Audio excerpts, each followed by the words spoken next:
కళావతి అనే దళిత మహిళ పైన స్థానిక ఎస్ఐ అకారణంగా దాడి చేయడం, కొట్టడం చాలా దుర్మార్గం.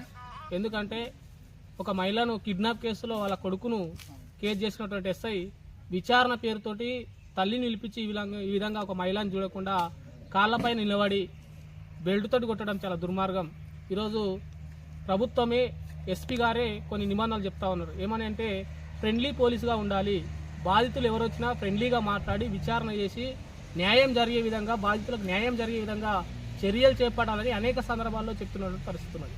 కానీ ఇదే బషీరాబాద్ మండలంలో, వికారాబాద్ జిల్లాలో బషీరాబాద్ మండలంలో ముఖ్యమంత్రి ఇలాకాలో ఒక ఫ్రెండ్లీ పోలీస్ విధానానికి వ్యతిరేకంగా ఈ విధమైన చర్యలు చేపట్టడం చాలా దుర్మార్గం. కాబట్టి మహిళ పైన దాడి చేసి ఈ విధంగా విచక్షణ రహితంగా కొట్టినటువంటి ఎస్ఐ ఎవరైతున్నారో వాళ్ళ మీద చర్యలు చేపట్టాలని ప్రజా సంఘాలుగా డిమాండ్ చేస్తా ఉన్నాం. అదేవిధంగా న్యాయం. నా పేరు కళావతి సార్. మళ్ళా అంటే నన్ను వాళ్ళ అన్న పేపర్ ఇది ఇచ్చిండు, కంప్లైంట్ ఇచ్చిండు. అమ్మాయిని ఎత్తుకుపోయి నాకు తెలియదు, పేపర్కి ఇచ్చిండు.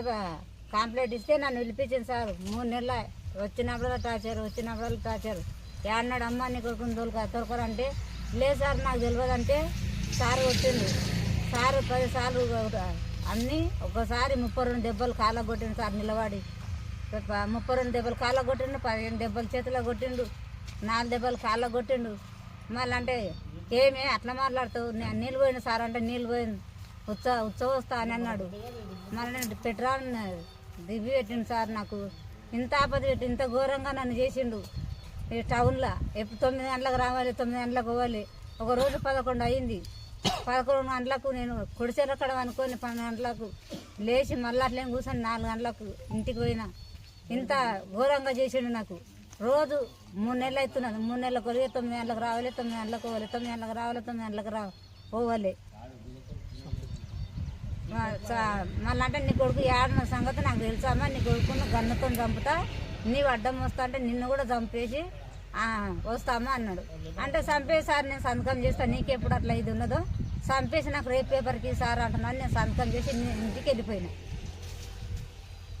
చెందిన కళావతి అనే మహిళ వాళ్ళ కొడుకు నరేష్ అనే అబ్బాయి ఒక అమ్మాయిని లేపకపోయిన అనే విషయంలో బషీరాబాద్ ఎస్ఐ ప్రతిరోజు 3 నెలల నుంచే ఆమెను తల్లిని పిలిపించి చిత్రహింసలు పెడుతుండని చెప్పి, అదేవిధంగా ఆమె పైన అవమానిషంగా కాళ్ళ మీద నిలబడి దాడి చేసి కొట్టడం జరిగింది. అదేవిధంగా ఆమెను ప్రతిరోజు అంటే 9 గంటల వరకు పిఎస్కు రమ్మని చెప్పి రాత్రి 9 గంటల వరకు కూర్చునబెట్టి తీవ్రంగా మానసికంగా అనేక రకాలుగా ఇబ్బందులు పెడుతున్నటువంటి పరిస్థితి ఉంది. ఏదైతే కొడుకు లేపకపోయిండు, ఏదైతే ఆమెకు తెలియదో ఆ రోజు ఇంట్లో లేకునేదంట. వాళ్ళ కొడుకు వేరే అమ్మాయితోని ఆల్రెడీ పారిపోవడం జరిగింది. ఆ ఘటనలో ప్రతిరోజు పిలిపించి తీవ్రంగా మానసికంగా ఆమెకు ఇబ్బందులు పెడుతున్నటువంటి పరిస్థితి ఉంది. అదేవిధంగా కొట్టినటువంటి పరిస్థితి ఉంది. కాబట్టి ఈ విషయంలో పైన డిఎస్పీ గానీ ఎస్పీ గానీ వెంటనే ఎస్ఐ పైన విచారణ చేసి కళావతికి అంటే న్యాయం చేయాలని చెప్పి ప్రజా సంఘాలుగా డిమాండ్ చేస్తున్నాం. ఇప్పటికీ స్వాతంత్రం వచ్చి 75 సంవత్సరాలు వచ్చింది. ఇప్పటికీ ఇలాంటి మహిళల పైన అనేక సంఘటనలు జరుగుతూనే ఉన్నాయి. నిత్యం పేపర్లలో, టీవీలలో వస్తున్నటువంటి పరిస్థితి ఉంది. షాద్నగర్లో గిట ఆ ఘటన ముగకన్నా ముందే ఈ రకంగా మన మారుమూల ప్రాంతంలో ఏదైతే బషీరాబాద్ మండల్లో ఈ రకంగా ఎస్ఐ ఒక మహిళను స్టేషన్కు పిలిపించి చిత్రహింసలు పెట్టి కొట్టడము, దౌర్జన్యం చేయడము, గన్ను పెట్టి కాల్ చేస్తా అని చెప్పడము, అక్రమ కేసులు కడతా అని చెప్పి బెదిరించడం, అంటే తీవ్రంగా బెదిరింపులకు పాల్పడుతూ ఆమెను తీవ్రంగా ఇబ్బందులు పెడుతున్నటువంటి పరిస్థితి ఉంది. అందుకు ఆ కళావతికి న్యాయం జరిగేంత వరకు తప్పకుండా ప్రజా సంఘాల ఆధ్వర్యంలో డిఎస్పీ ఆఫీస్ ముందు కానీ ఎస్పీ ఆఫీస్ ముందు పెద్ద ఎత్తున ఆందోళన చేస్తామని చెప్తూ ఆమెకు న్యాయం జరిగేంత వరకు ప్రజా సంఘాలుగా ఆమెకు అండగా ఉంటాం, పోరాడతాం. ఇలాంటి అధికారులను తక్షణమే వాళ్ళపైన విచారణ చేసి వెంటనే చర్య తీసుకొని సస్పెండ్ చేయాలని చెప్పి ఎస్ఐని ప్రజా సంఘాలుగా డిమాండ్ చేస్తున్నాం.